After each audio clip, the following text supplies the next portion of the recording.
Alors, Bézat Hashem, le Chok l'Israël ce matin, au lieu de faire le Zohar, nous faisons cette semaine à la Chot Rosh Hashanah. Comme on est proche de Rosh Hashanah, on va faire un peu à la Chot de Rosh Hashanah. Alors, c'est écrit comme ça. Allumage des bougies de Rosh Hashanah. La fête, on allume les bougies comme Shabbat. Ils ont instauré qu'on allume les bougies pour la fête et pour Shabbat.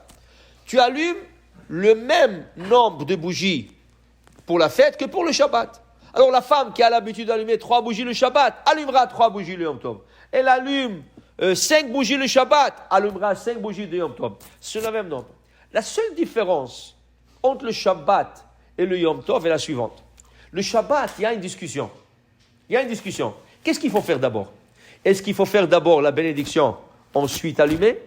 Ou est-ce qu'il faut allumer, ensuite bénir? L'adlik ner chez Shabbat. Okay? Alors, le Shulchan Aruch, il dit, il faut d'abord faire la bracha. L'adlik ner chez Shabbat, ensuite allumer. Pourquoi? Comme tous les mitzvot. Over la siyatan. Tu passes à l'acte. Tu fais la bénédiction. Tu ne mets pas les tfilim, après tu dis la ner tfilim. Tu ne poses pas le talit, après tu dis les tatem betzalim betzitzit. D'abord, tu fais la bracha. Tu vêtis avec le talit.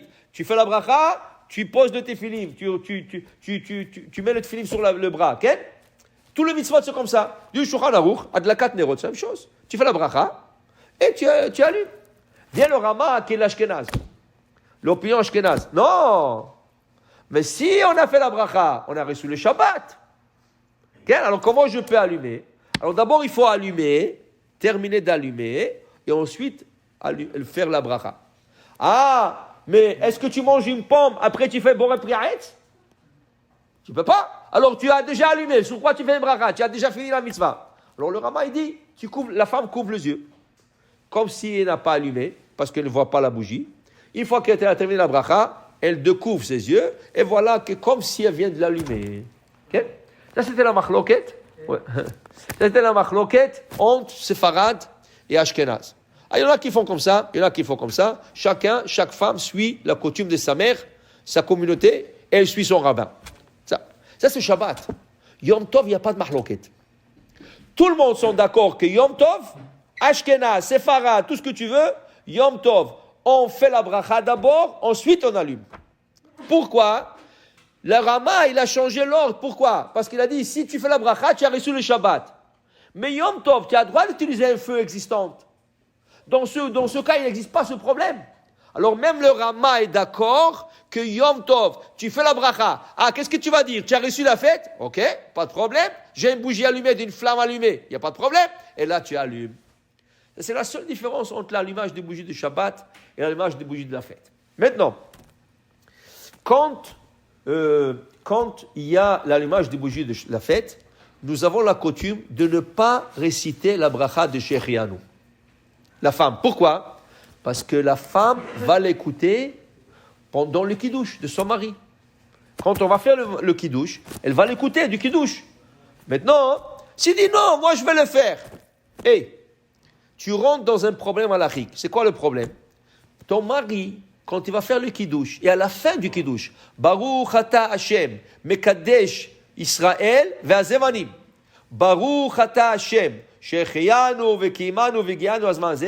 Elle ne peut pas répondre Amen si elle a fait son propre Shechianu. Parce qu'elle a fait déjà Shechianu. Son mari ne l'a pas fait. Pourquoi? Parce que son mari a fait Boré Priya Gefen, mais Kadesh Israël Vazemanim, mais il n'a pas encore goûté. Lui, il doit faire Shechianu. Mais toi, tu as fait Shechianu. Tu ne peux pas dire Amen. L'Amen va être une interruption. Donc, et des fois, elle va oublier, elle va dire Amen.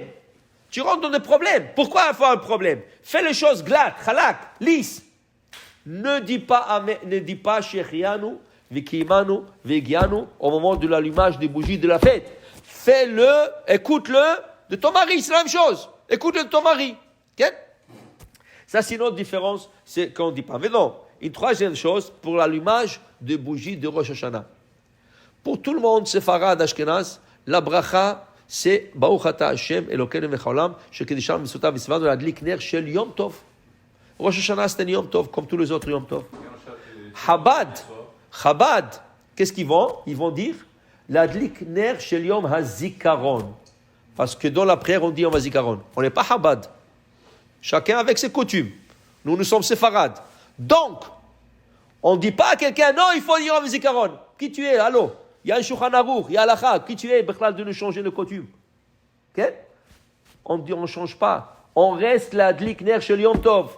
On ne fait pas chez Chianu. Maintenant, quand ça coïncide avec le Shabbat, on dit la Dlikner chez Shabbat ve Yom Tov. Samedi soir, on dira la Dlikner chez Yom Tov. Okay? La seule fois qu'on change le bracha des bougies de la fête, c'est Yom Kippourim. Parce que Yom Kippour, ce n'est pas une fête. C'est une fête, oui, mais on ne peut pas manger. Les bougies ont été instaurées pourquoi? Pour allumer quand on mange. Mais Yom Kippour, on ne mange pas. Alors on ne dit pas la Dlikner chez Yom Tov, Yom Kippourim. On dit Yom Kippour, on dit Asher Kiddeshanu Mitzvotav Etzvanu de la Dlikner chez Yom HaKippourim. Parce que ces bougies-là, ils ne sont pas pour le repas. Mais le reste, Pesach, Shavuot, Sukkot, Rosh Hashanah, et tous les autres fêtes, on dit la Dlikner shel Yom Tov. Baruch Adonai le'olam, Amen ve Amen.